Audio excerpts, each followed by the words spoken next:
Of the money option பையர்ஸ்க்கானதா இல்ல செல்லர்ஸ்க்கானதா? As option பையரா நம்ம trade execute பண்ண போறோம்னு சொல்லிட்டு டிசைட் பண்ணிட்டோம் அப்படின்னா என்ன கான்ட்ராக்ட் வந்து சூஸ் பண்ணணும்? அட் தி மணி சூஸ் பண்ணணுமா இல்ல அவுட் ஆஃப் தி மணி வந்து சூஸ் பண்ணணுமா? இப்போ நிஃப்டி வந்து ஒரு 50 பாயிண்ட்ஸ் வந்து மூவ் ஆகுது அப்படின்னா அட் தி மணி எவ்வளவு பாயிண்ட்ஸ் வந்து மொமெண்டம் கொடுக்கும், at same time out of the money வந்து எவ்வளவு பாயிண்ட்ஸ் வந்து மொமெண்டம் கொடுக்கும்.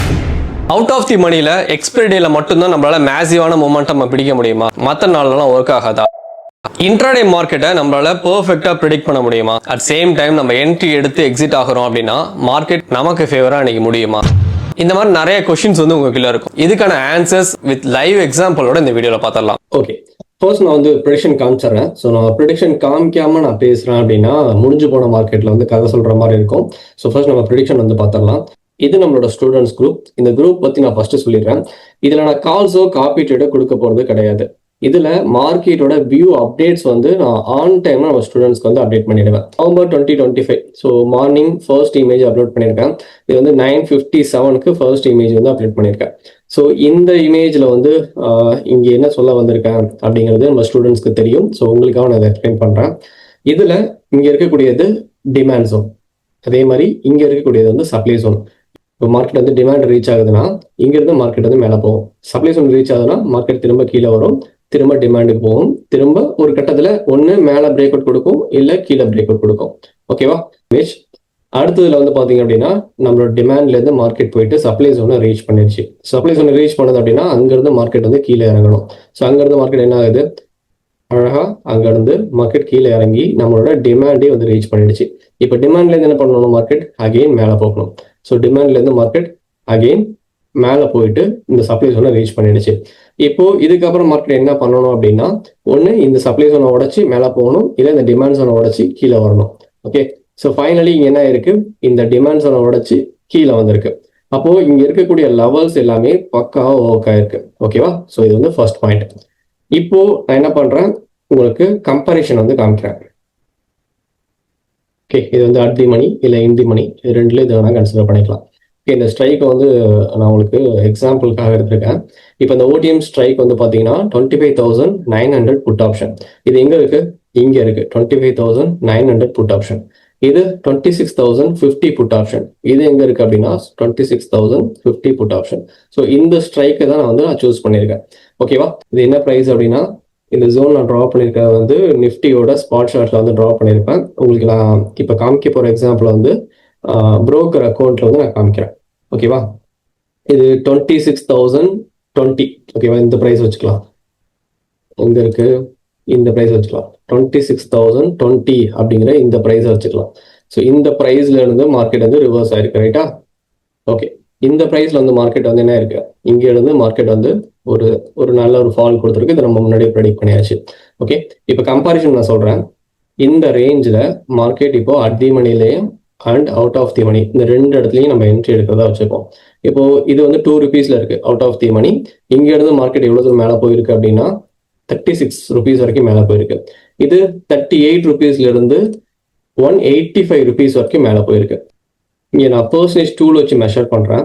அது எவ்வளோ பாயிண்ட்ஸ் மேலே போயிருக்குன்னா மொத்தம் வந்து 34 பாயிண்ட் வந்து மேலே போயிருக்கு. அது பர்சன்டேஜ் வைஸ் நாங்கள் கம்பேர் பண்றோம் அப்படின்னா 1590% வந்து மேலே போயிருக்கு. ஓகேவா? அதுவே 375% வரைக்கும் மேலே போயிருக்கு. ஓகே, ஸோ இந்த பர்சன்டேஜ் வைஸ் பார்க்கும்போது உங்களுக்கு டிஃபரன்ஸ் தெரிஞ்சிருக்கும் எது வந்து பெஸ்ட் அப்படிங்கிறது. இப்போ உங்களுக்கு இன்னொரு கொஸ்டின் வரும். 25 நவம்பர் இன்னைக்கு வந்து டியூஸ்டே, இன்னைக்கு வந்து எக்ஸ்பைரி டே. ஸோ எக்ஸ்பைரி டேல அவுட் ஆஃப் தி மணி வந்து இந்த மாதிரி தான் மொமெண்டம் கொடுக்கும் அப்படிங்கிற மாதிரி ஒரு கொஸ்டின் வரும். அவங்களுக்காக நான் என்ன பண்றேன் அப்படின்னா எஸ்டர்டேயோட பர்ஃபார்மன்ஸ் பார்த்துடலாம். ஓகேவா? இந்த 24th நவம்பர்ல ஃபர்ஸ்ட் இமேஜ் 9:21க்கு நான் அப்டேட் பண்ணது. அதோட ஃபாலோ அப் இமேஜ் தான் கீழெல்லாம் இருக்கு. இதுல இந்த இமேஜ் ஓப்பன் பண்ணிக்கிறேன். இந்த இமேஜ்ல வந்து பாத்தீங்க அப்படின்னா இந்த ப்ரைஸ் நம்ம எக்ஸ்பெக்ட் பண்ண மாதிரி இந்த சப்ளை ஜோனை மார்க்கெட் போயிட்டு கிராப் பண்ணிருக்கு. அங்க இருக்கக்கூடிய ஆர்டர்ஸ் வந்து கிராப் பண்ணிருக்கு. எப்ப, இந்த 10:30க்கு அப்புறம். ஓகேவா? இந்த டைமிங்ல 10:30க்கு அப்புறம். ஸோ இந்த ப்ரைஸ் வந்து பாத்தீங்க அப்படின்னா 26,140 அப்படிங்கிற ப்ரைஸ் கிட்ட தான் மார்க்கெட் அங்க இருந்து ரிவர்ஸ் ஆயிருக்கு. ஸோ இப்போ மார்க்கெட் என்ன பண்ணணும், இந்த ப்ரைஸ்ல இருந்து கீழே வரணும் அப்படின்னு சொல்லிட்டு நம்ம மார்னிங்கே ப்ரெடிக்ட் பண்ணியாச்சு. நம்ம எக்ஸ்பெக்ட் பண்ண மாதிரி மார்க்கெட் வந்து கீழே வந்துச்சு. இந்த ஸ்ட்ரைக் எவ்வளவு தூரம் தள்ளி இருக்கு, கரண்ட் மார்க்கெட் ப்ரைஸ்ல இருந்து எவ்வளவு தூரம் தள்ளி எடுத்திருக்கோம் அப்படிங்கிறதையும் உங்களுக்கு நான் மென்ஷன் பண்ணிடுறேன். 26,150 அப்படிங்கிறது இங்க இருக்கு. ஓகேவா? இதை நீங்க அர்த்தி மணியாவோ இல்லை இந்தி மணியாவோ இதை கன்சிடர் பண்ணிக்கலாம். ஸோ கரண்ட் மார்க்கெட் ப்ரைஸ்ல இருந்து நம்மளோட out of the money strike எங்க இருக்கு? இங்க இருக்கு 25,900. ஸோ நான் எவ்வளோ பாயிண்ட்ஸ் தள்ளி எடுத்திருக்கேன் அப்படின்னா 240 பாயிண்ட்ஸ் கிட்ட நான் அவையில வந்து இந்த அவுட் ஆஃப் தி மணி வந்து சூஸ் பண்ணியிருக்கேன். இப்போ மார்க்கெட் வந்து இந்த 26,140 அப்படிங்கிற இந்த ப்ரைஸ்ல இருக்கும்போது இங்க இருக்கு, ரைட்டா? என்ன டைமிங்கு?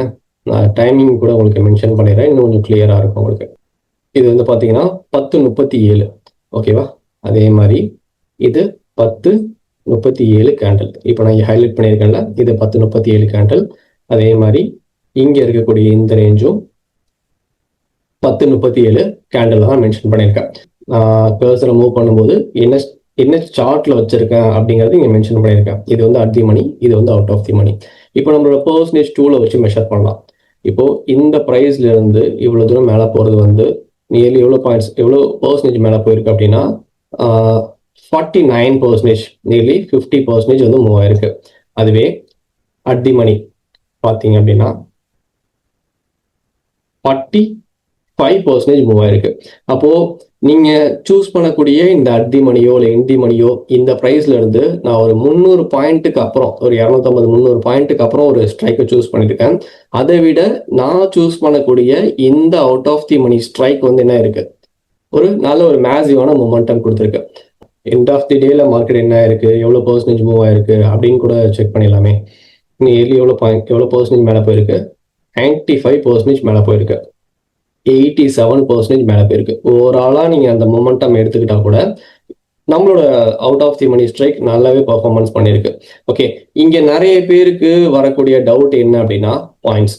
ப்ரோ, நம்ம என்ட்ரி எடுத்துட்டோம்னா எவ்வளோ பாயிண்ட்ஸ் கேப்சர் பண்ண போறோம் அப்படிங்கிற டவுட் எல்லாருக்குமே இருக்கு. இப்போ இந்த அவுட் ஆஃப் தி மணி பொறுத்த வரைக்கும் இங்க எவ்வளோ பாயிண்ட்ஸ் இருக்கு? இந்த ஹை வந்து பாத்தீங்கன்னா 9 பாயிண்ட்ஸ். அதுவே இது வந்து நியர்லி வந்து ஒரு 58 பாயிண்ட் வந்து மேலே போயிருக்கு. அப்போ இந்த நீங்க எண்ட் ஆஃப் தி டேலையோ இல்லை எண்ட் ஆஃப் தி மந்த்லயோ எவ்வளோ பாயிண்ட்ஸ் வந்து கேப்சர் பண்ண அப்படிங்கிறத நோட் பண்ணீங்களா? இல்லை உங்களோட ரிட்டர்ன் ஆஃப் இன்வெஸ்ட்மெண்ட், உங்க இன்வெஸ்ட்மெண்ட்ல இருந்து எனக்கு எவ்வளோ அமௌண்ட் வந்து ரிட்டர்ன் வந்திருக்கு, அந்த அமௌண்ட் வந்து எவ்வளோ பெர்சன்டேஜ், என்னோட கேபிட்டல் இருந்து எவ்வளோ பெர்சன்டேஜ் வந்து எனக்கு ரிட்டர்ன் வந்திருக்கு அப்படிங்கிறத நீங்க கால்குலேட் பண்ணுவீங்களா? ஓகே, அப்சல்யூட்டா எல்லாருமே என்ன பண்ணுவோம், எவ்வளோ பெர்சன்டேஜ் ஆஃப் ரிட்டர்ன் வந்து எனக்கு வந்திருக்கு, நான் இன்வெஸ்ட் பண்ணதுலேருந்து எனக்கு எவ்வளோ பெர்சன்டேஜ் வந்து ரிட்டர்ன் வந்திருக்கு அப்படிங்கிறத மட்டும் தான் கால்குலேட் பண்ணுவோம், ரைட்டா? ஸோ இங்கே பாயிண்ட்ஸை வந்து நம்ம பார்க்கறத விட நம்மளோட ப்ரிசைஸான என்ட்ரி அண்ட் ரிட்டர்ன் மட்டும் தான் பார்க்கணும். நம்ம எவ்வளோ ரிஸ்க் எடுக்க போகிறோம், நம்ம என்ட்ரி எந்த அளவுக்கு ப்ரிசைஸாக இருக்க போகுது, அட் சேம் டைம் நமக்கு என்ன கிடைக்க போகுது, எவ்வளோ பெர்சன்டேஜ் ஆஃப் ரிட்டர்ன் வந்து கிடைக்க போகுது அப்படிங்கிறது. அன்னைக்கு டேவா இருந்தாலும் சரி, நம்ம என்ட்ரி எடுக்கக்கூடிய டேவா இருந்தாலும் சரி, எண்ட் ஆஃப் தி மந்த் இருந்தாலும் சரி, நம்ம எவ்வளோ பெர்சன்டேஜ் வந்து ரிட்டர்ன் எடுக்க போறோம் அப்படிங்கிறத மட்டும்தான் ஃபோக்கஸ் பண்ணவே தவிர எவ்வளோ பாயிண்ட்ஸ் வந்து நம்ம கேப்சர் பண்ண போறோம் அப்படிங்கிறத நம்ம ஃபோக்கஸ் பண்ணவே தேவையில்லை. கிளியரா? இந்த ஸ்லைடில் நான் ஐடிஎம்க்கும் ஓடிஎம்க்கும் உண்டான சில டிஃப்ரென்சஸை வந்து ஷோ பண்ணியிருக்கேன். இதில் இருக்கக்கூடியதில் first 2 point most of the பீப்புள்ஸ்க்கு தெரிஞ்சது தான். ஐடிஎம்மை பொறுத்த வரைக்கும் இன்ட்ரென்சிக் வேல்யூ இருக்கும், அவுட் ஆஃப் தி மணி பொறுத்த வரைக்கும் இன்ட்ரென்சிக் வேல்யூ வந்து இருக்காது. ஸோ அந்த காரணத்தினால தான் ஐடிஎம்மோட ப்ரீமியம் வந்து ஹையராகவும் ஓடிஎம்மோட ப்ரீமியம் வந்து கம்மியாகவும் இருக்கும். Third point profit potential. இதுதான் வந்து ரொம்பவே இம்பார்ட்டன்ட். நான் உங்களுக்கு சில எக்ஸாம்பிள்ஸ் வந்து காமிச்சேன். நிஃப்டி வந்து மொமெண்டம் கொடுக்கும்போது ஐடிஎம் வந்து எந்த அளவுக்கு ரிட்டர்ன்ஸ் கொடுத்துருக்கு, அவுட் ஆஃப் தி மணி வந்து எந்த அளவுக்கு ரிட்டர்ன்ஸ் கொடுத்துருக்கு அப்படிங்கிறது. ஸோ ஐடிஎம்மை விட அவுட் ஆஃப் தி மணி வந்து ரிட்டர்ன்ஸ் அதிகமாக கொடுத்துருக்கும். அது ஏன் அப்படிங்கிற கொஸ்டின் வந்து உங்களுக்குள்ள வந்திருக்கும் கண்டிப்பாக. அதுக்கான மெயின் ரீசன் வந்து இந்த ப்ராஃபிட் பொட்டன்ஷியல் தான். சிம்பிளாக சொல்லணும் அப்படின்னா நிஃப்டியோட மொமெண்டம்க்கு ஏற்ற மாதிரி ஒரு கான்ட்ராக்டும் எவ்வளோ பாயிண்ட்ஸ் வந்து மூவ் ஆகணும் அப்படிங்கிறதுக்கு ஒரு டிசைடிங் ஃபேக்டர் வந்து இருக்கு. ஓடிஎம்க்கு அந்த ஃபேக்டர் ரொம்ப கம்மியாக இருக்கும், ஐடிஎம்க்கு கம்பேரிட்டிவ்லி அதிகமாக இருக்கும். பட் அந்த ஃபேக்டர் ஒரு கட்டத்துக்கு மேலே இன்க்ரீஸ் ஆகாது. ஓடிஎம்மை பொறுத்த வரைக்கும் கம்மியாக இருக்கக்கூடிய அந்த ஃபேக்டர் மார்க்கெட் நம்மளோட டைரக்ஷனில் மூவ் ஆக ஆக இன்க்ரீஸ் ஆகிட்டே போகும். தட் மீன்ஸ் நிஃப்டி ஒரு பாயிண்ட் மூவ் ஆச்சு அப்படின்னா பிரீமியம் எவ்வளோ மூவ் ஆகணும் அப்படிங்கிற அந்த வேல்யூ அதிகமாகிட்டே போறதுனால தான் அவுட் ஆஃப் தி மணி இந்திய மணியை விட அதிகமான ரிட்டர்ன்ஸ் வந்து நமக்கு கொடுக்குது. Expiry day and near expiry டே நீங்க சொல்ற மாதிரி இந்த மாதிரி தான் ஒரு மேசிவான மொமெண்டம் கொடுக்கும். மற்ற நாளால என்ன கதை அப்படின்னு சொல்லிட்டு கொஸ்டின் வரவங்களுக்கு இந்த எக்ஸாம்பிள் வந்து பார்த்துடலாம். இது நம்மளோட இன்ஸ்டாகிராம் பேஜ். இந்த சேம் வீடியோ நான் இப்போ எக்ஸாம்பிள் காமிக்க போகக்கூடிய சேம் வீடியோ நம்ம யூடியூப் பேஜ்லையுமே இருக்கு. Out of the money expiry டேல மட்டும் தான் ஒர்க் ஆகும். மற்ற நாள்லாம் பிரீமியம்ல பெருசா மொமெண்டமே இருக்காதுன்னு சொல்லக்கூடிய உங்க ஃப்ரெண்ட்ஸ்க்கு இன்னையோட ஓடிஎம் பெர்ஃபார்மன்ஸை ஷேர் பண்ணிடுங்க. பிகாஸ் நமக்கு வீக்லி 5 ஒர்க்கிங் டேஸ் இருக்கு. எஸ்டர்டே தான் வந்து எக்ஸ்பிரி டே முடிஞ்சது. இன்னைக்கு வெட்னஸ்டே, அடுத்த எக்ஸ்பிரி டேக்கு இன்னும் 4 ஒர்க்கிங் டேஸ் இருக்கு. ஸோ அப்படி இருக்கும்போது இன்னைக்கு நம்ம ஓடிஎம் ஸ்ட்ராட்டஜியை பேஸ் பண்ணி 90% எஃபிஷியன்சியில் ஒரு ட்ரேட் எக்ஸிக்யூட் பண்ணோம். ஸோ இன்னையோட ஓடிஎம் லைவ் பெர்ஃபார்மன்ஸ் என்ன அப்படிங்கிறத பார்க்கறதுக்கு முன்னாடி every month 3rd and 17th நம்மளோட ஓடிஎம் பேட்ச் ஸ்டார்ட் ஆகும். ஸோ நான் லைவ் மார்க்கெட்ல இது எப்படி ஒர்க் ஆகுது அப்படிங்கறத நான் ப்ரூவ் பண்ணிட்டு இருக்கேன். ஸோ இன்னையோட ஓடிஎம் லைவ் பெர்ஃபார்மன்ஸ் என்னங்கிறத இந்த வீடியோல பார்த்துடலாம். நம்ம என்ட்ரி பிரைஸ்ல இருந்து மார்க்கெட் நல்லா டீப் டைவ் பண்ணிட்டு அகெயின் நம்மளோட பெர்ஃபெக்டான என்ட்ரி வந்து கலெக்ட் பண்ணிருக்கு. ஸோ இதை கான்ஃபிடென்ட்டா ஹோல்ட் பண்ணுங்க. பிகாஸ் இது வந்து 90% எஃபிஷியன்சி அப்படிங்கிறதுனால கான்ஃபிடென்ட்டா ஹோல்ட் பண்ணுங்க. பார்த்துக்கலாம். எஸ்எல் வந்து ஓரளவு 15% இருக்கு. அதுக்கு ஏற்ற மாதிரி பொசிஷன் சைசிங் பண்ணிருப்பீங்க. ஸோ ஸ்டாப் லாஸ் வந்து ஸ்ட்ரிக்டா மெயின்டைன் பண்ணிக்கோங்க. ஒரு லாங் கன்சல்டேஷனுக்கு அப்புறம் மார்க்கெட் நல்ல ஒரு மொமெண்டம் கொடுத்துட்டு இருக்கு. So far 22%. Hold tight. யாரும் எக்ஸிட் பண்ணிட வேண்டாம். டைட்டா ஹோல்ட் பண்ணுங்க. 46, 31%, 36% so far. 38%, 40% so far. Hold tight. 43%, 44%. Target reached. 56% gain. So இதுக்கப்புறம் யாரும் ஹோல்ட் பண்ண வேண்டாம். ஃபுல்லாக புக் பண்ணிடுங்க. இப்போ வந்து உங்களுக்கு ஒரு கிளாரிட்டி கிடைச்சிருக்கும். இதை தாண்டி அவுட் ஆஃப் தி மணியில் டிகே அதிகமாக இருக்குமே, நம்ம என்ட்ரி எடுத்தா எங்கே லாஸ் ஆகிடுமோ அப்படிங்கிற ஒரு ஃபியர் வந்து ஸ்டில் உங்களுக்குள்ள இருக்கு அப்படின்னா நம்மளோட யூடியூப் அண்ட் இன்ஸ்டாகிராம் பேஜில் டெய்லி பேசிஸில் என் ஸ்டூடெண்ட்ஸ் கூட சேர்ந்து நான் ட்ரேட் பண்ணக்கூடிய பெர்ஃபார்மன்ஸ், அதுவும் லைவ் பெர்ஃபார்மன்ஸை நான் ஷேர் பண்ணிட்டு இருக்கேன். இதை நீங்கள் டெய்லி பேசிஸில் ஃபாலோ பண்ணிக்கலாம். இது மட்டும் இல்லாமல் நீங்கள் இதை லேர்ன் பண்ணணும் அப்படின்னு நினச்சிங்கன்னா கூட every month 3rd and 17th நம்மளோட ஓடிஎம் பேட்ச் வந்து ஸ்டார்ட் ஆகும். ஸோ இன்ட்ரெஸ்டட் பீப்புள் ஜாயின் பண்ணிக்கோங்க. இப்போ ஓடிஎம்ல எந்த அளவுக்கு பொட்டன்ஷியல் இருக்கு அப்படிங்கிறது உங்களுக்கு ஓரளவுக்கு புரிஞ்சிருக்கும். பட் இது எல்லா டைம்லையும் நடக்காது. நம்மளோட செட்டப் படி மார்க்கெட்ல என்ட்ரி கிடைச்சது அப்படின்னா இப்போ நான் சொன்ன ஃபேக்டர்ஸ் எல்லாமே நமக்கு ஃபேவரா இருக்கும். ஸோ உங்களோட ஸ்ட்ராட்டஜி, நீங்க ஏதாவது ஒரு ஸ்ட்ராட்டஜி யூஸ் பண்றீங்க அப்படின்னா அதுல போயிட்டு இந்த விஷயத்த பிளைண்டா அப்ளை பண்ணிடாதீங்க. இதுக்குன்னு சர்டன் ரூல்ஸ் அண்ட் செட்டப்ஸ் இருக்கு. இதை தான் நான் ஓடிஎம் ஸ்ட்ராட்டஜில டீச் பண்ணிட்டு இருக்கேன். பட் ஆக்சுவல் ஃபேக்ட் வந்து இதுதான். இதனால தான் நம்ம ஓடிஎம் ஸ்ட்ராட்டஜில அவுட் ஆஃப் தி மணியை மட்டும் சூஸ் பண்ணி ட்ரேட் பண்றோம். அட் தி மணி, இன் தி மணியை விட அவுட் ஆஃப் தி மணியில் ஆப்ஷன் பையர்ஸ்க்கு பொட்டன்ஷியல் ரொம்பவே அதிகம்.